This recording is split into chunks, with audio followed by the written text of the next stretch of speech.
Welcome to Penrose Learning, where we make understanding easy. You start by confirming prerequisites. You have Bot Designer installed, a Discord account, and a bot token. Open the app and create a new project. Name it for clarity.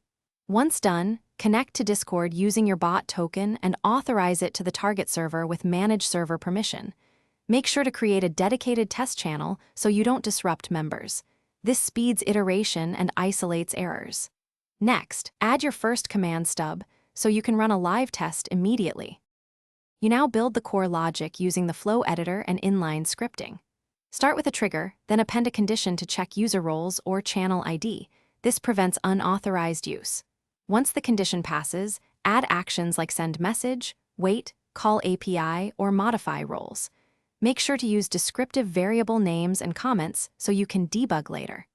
After wiring a few nodes, run the built-in simulator and observe logs. Iterate until responses match expectations and rate limits remain safe. You finish by deploying the bot to the live server and running end-to-end tests in the test channel. Once deployed, monitor logs and watch for permission denials or API rate limit warnings. These are the most common issues. If something breaks, first verify the bot token and OAuth scopes, then check channel and role permissions.